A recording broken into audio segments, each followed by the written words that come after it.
Hey guys, it's Kat, and if you follow my side channel, which you guys should be following, you guys will be surprised by a slightly new setup.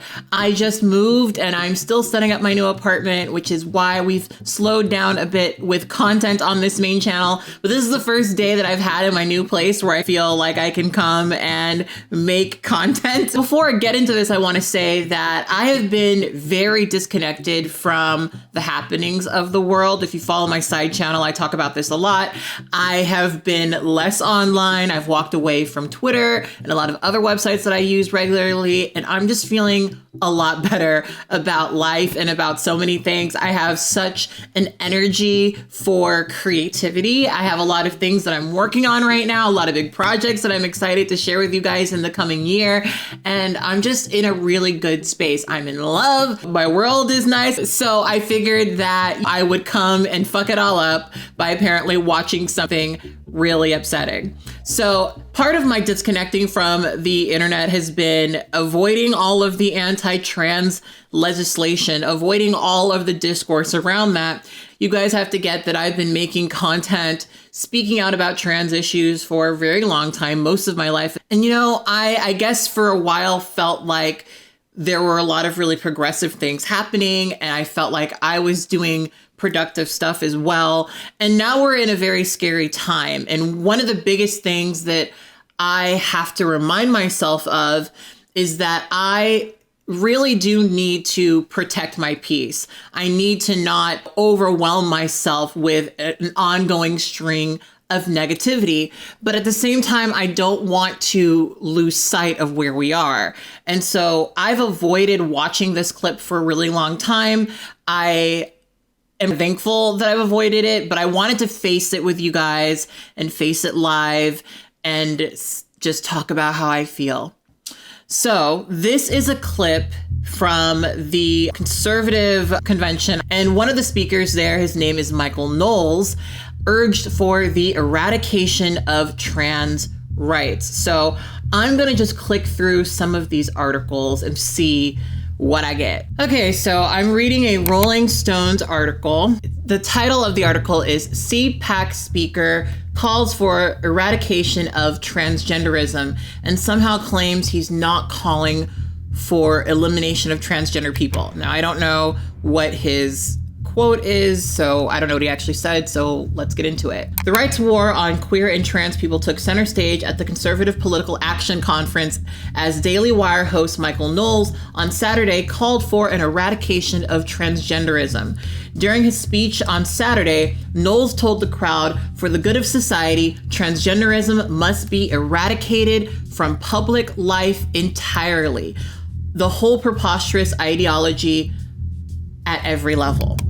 Now, before I keep reading, on my side channel, I did a whole video about public life. I often speak about why they want to remove transgender people from public life. And I define that as basically everything you do outside of your doors, right? A lot of these people, their version of a productive society is one where I stay inside, don't go out, and don't interact with the world. They either want that or they want me to be dead, and I'm not being dramatic. Knowles subsequently claimed that eradicating transgenderism is not a call for eradicating transgender people, and demanded retractions from numerous publications, including the Rolling Stones. So they're being quite ballsy, no pun intended, calling this out. Aaron Reed, a transgender rights activist and writer, tells Rolling Stone that it's an absurd distinction. There's no difference between a ban on transgenderism and an attack on transgender people, she says. They are one and the same, and there's no separation between them.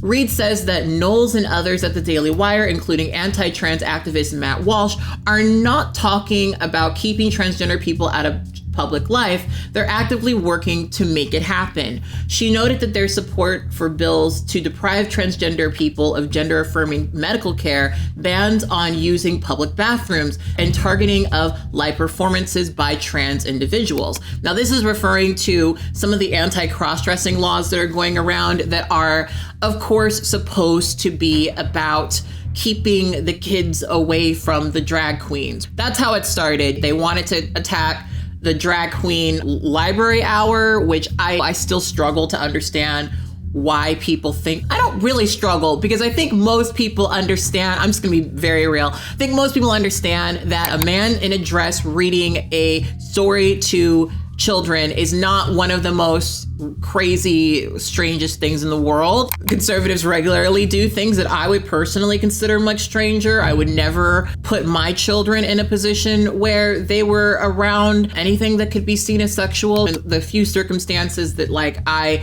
have seen actual footage of drag queens doing inappropriate acts, I tend to agree that's inappropriate for children. Anyway.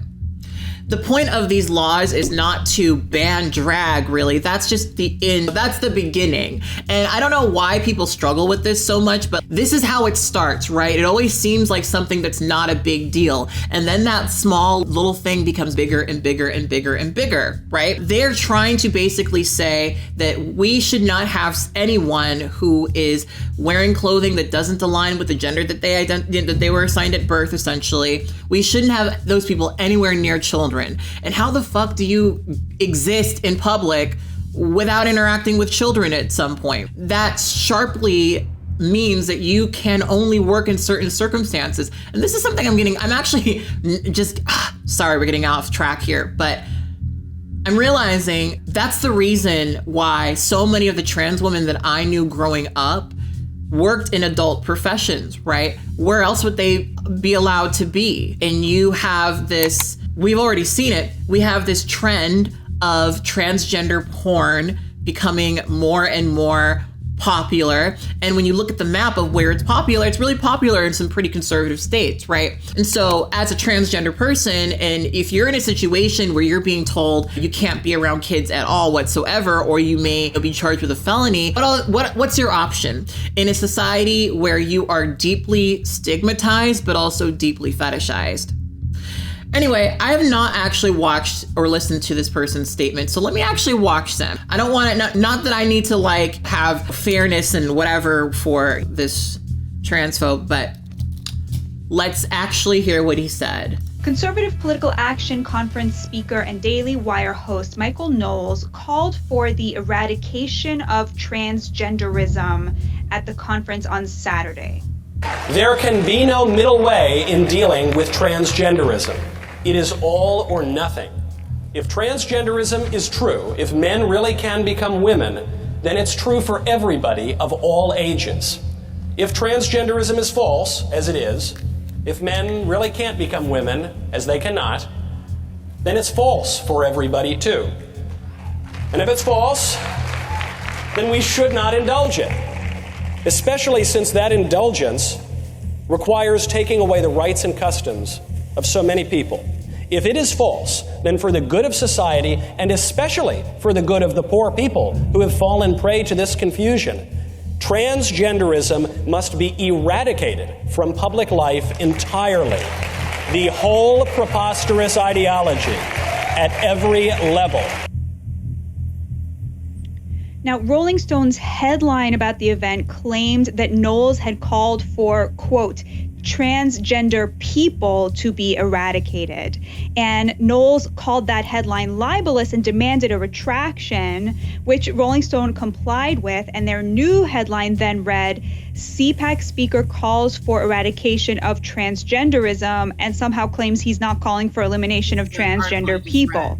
So per Knowles, eradicating, quote, transgenderism is not a call for eradicating, quote, transgender people. Okay, all right, let's fucking talk about this. So if I'm to, I gotta get out of this habit, but if I'm to take his response to the Rolling Stone in good faith, he's of the belief that transgenderism, which is an ism because in his view it's an ideology, and transgender people, completely separate entities, right? Completely separate entities do not interact or engage with each other at all whatsoever. And I can understand how he gets there because he's describing transgenderism as the idea that men can be women and women can be men. He didn't say that last part, but of course that's what he means because transgender men are always ignored in these conversations. Here's where I think, see, I know he's not confused, but I know there's people that are listening that may be as well. You really, calling for the eradication of transgenderism is is indeed calling for the eradication of transgender people. And here's the part that I think a lot of people struggle with. I exist. I am a real person engaging in the real world, in society, along with you. And you may disagree with my gender, but that doesn't then shift the fact that all those things I just said are true. I'm an actual person. And so when you say you want to eradicate transgenderism, you're very clearly making the argument that people like me should not do all those things I just said. Exist, he said it literally, in public life. And you can play the, well, I didn't mean it like that kind of game, but you really did mean it like that. Because if you didn't mean it like that, there's really no other way to take it, right? Now, sometimes when I hear cis people talk about this, I can tell that what they really want to do, and this is very clear in his statements, is they are just desperate to hold on to these lines that they have committed themselves to, these ideas that they were raised to see as normative, right? These ideas that if they were to accept transgender people would be challenged, right? He points out the tradition. He literally actually lays it all out. Accepting them would mean that we would have to question our tradition of what? Patriarchal structures that say men are this and women are that, right? And those structures are incredibly vital to conservatives who want to instill Christo-fascism. As I've said many times, I'm trying to pull away from talking about this stuff because at a certain point, I can only say it but so many times. But at the end of the day, this is him calling for the eradication of transgender people. Because what's the in-between? This sort of life where transgender people exist but are not removed. So what does that mean then? We've already seen from certain conservative figures that for some of them, there are certain transgender people that they are willing to accept. Certain transgender people who commit to gender in a way where it is aligned with their understanding of what a man is and what a woman is. So if you're a trans woman, but you pass, therefore you're valid, or you're at least tolerable, right? But one thing you'll never be is your gender, right? So what are we actually asking for here? And this is a topic that I brought up on my side channel, because my side channel is just like where I think out loud, honestly. But one of the things that I've been talking a lot about on that channel is passing, and how it's hard for me sometimes to listen to people talk about trans people, what they must actually be doing, and measure it with my life, because my life being one where I was placed into the category of woman before I understood myself as that, has really confirmed for me that we actually don't tend to understand gender socially as you must be biologically this or biologically that. And that's not a good thing, let's just be clear. The fact certain people are excluded from those conversations and that the pressure to pass and assimilate is there, that's not a positive thing. But it does prove to some degree that these are not categories that actually function the way that you think they function. So what would actually have to be their solution for that, right? What would actually have to be their solution for that? Because if they cling to this idea that everyone born like this is that, and I have the experience that I have, obviously these two things conflict. And it's my belief, and I could be wrong about this, that if they were to have what they really wanted, they would have every transgender person walking around with some sort of label on them, making it clear that they are transgender. Because in all reality, this sort of future that people are envisioning where transgender people are allowed to be in society, but then also can't do this, it's not, as he says, it's all or nothing. It is quite literally calling for the eradication of transgender people. And it's very bold, right? I'm actually not as bothered as I thought that I would be. I think maybe engaging in this discourse for as long as I have has made me feel kind of indifferent, but I will state that I have not seen someone actually say it in those terms. They often say it in much nicer terms, but they say transgenderism must be eradicated, which does indeed, regardless of how you cut it, mean transgender people. Because the future that you're envisioning where transgender people get to exist but are not respected for their gender at bare minimum doesn't really exist. It really doesn't. And if it does exist, it's a very, very fascist looking reality, right? Transgender people are going to continue to exist. We are going to continue to be who we are. And my concern comes from how much I know that to be true and how I know these people are not above violence in order to create the idealistic future that they have in their minds without us.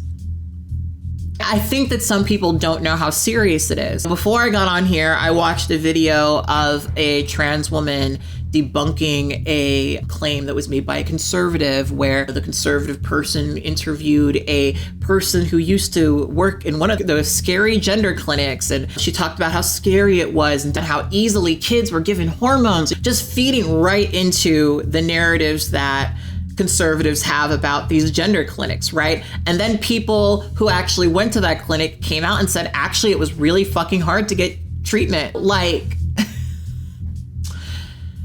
stories like this are going to continue to come up. They're going to be fabricated but believed.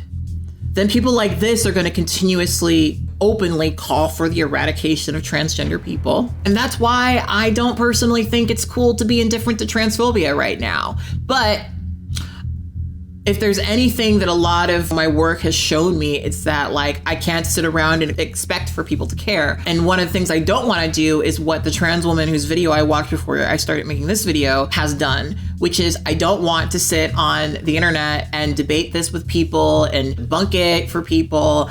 I don't really want to do that because I already know what it is. I already know what it is. And I know that these people don't give a fuck. And so it doesn't matter if you debunk it. It doesn't matter if you explain it. It doesn't matter if you hold their hand and explain to them all the complexities of trans. It doesn't matter. They don't care. So I'm going to be trying to, instead of do content like that, which I know people really want me to do, focus on shit that makes me happy. And you know the sad part? I bet this video is probably going to get more views than anything else that I've created recently on this channel. That's the frustrating thing about doing this sometimes, is people really want for you to be angry, upset, calling stuff out all the time. They're less interested in your happiness. They're less interested in seeing you do what you actually care about. As a trans creator, you always have to, in quotations, if you want this to be your job, engage with this sort of shit. I want for people watching this, and also people who clicked on this video wanting me to do the debunking thing, I want you to really ask yourself if you could do something else. Because I talk about this a lot on my side channel, and I'm going to try not to bring it too much over here. If, let's say, these people got what they wanted, right? Let's say that transgenderism was eradicated from society, right? Let's just say it. I would rather have spent my free time doing what I'm about to go do, watching a silly, stupid movie, connecting with my friends, building community with people within my community. I would rather spend my time doing that than spending my time trying to educate people who hate me on the internet.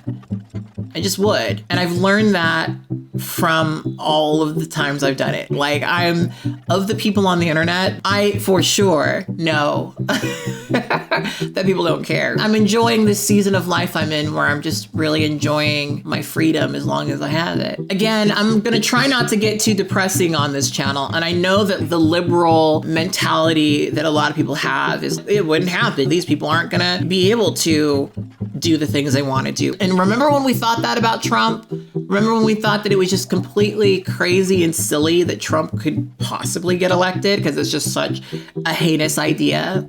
And then he did. I'm gonna need for some of you to understand that this shit's real.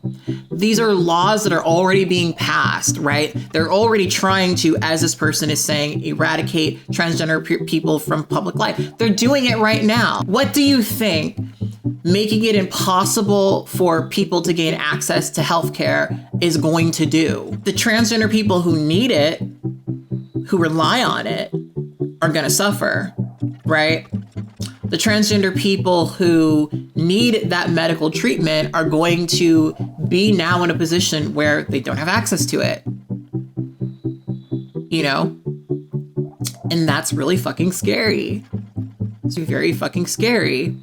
And it's scary because I understand that when you live with dysphoria and when medical treatment like that is the way that you make your life livable, it's really easy to justify harming yourself. And of course, transphobes always like to say, oh, so you're fucking holding us hostage. You're trying to blackmail us into supporting you. And it's no, actually, we're just trying to live the way that we live, unmolested, unbothered. Right? But they view your visibility and existence as a transgender person as bothersome to them because they can't control who you are, but want to. And it's sad to some degree because, you know, someone like this, I'll counteract this question, right? If what you believed was so real, why is it so easy to challenge? Right? And I say easy to challenge because what these people are doing is acting like our mere existence completely makes it so that they don't get to have what they have currently, which isn't really the case, but they view it that way. So if what you believe, if the traditions that you held are true and are natural and are inherent, why would you need to fight to reinforce them so much? Wouldn't people just naturally do that? Gee, it's almost like the patriarchy has to continuously be cultivated in order for it to actually continue. But anyway, on that note, I'm going to go and watch something silly. Cocaine Bear. There's a showing in Hollywood at 4:10 and it is 3:20 right now. So I should go. All right. I'll talk to you guys later. Bye.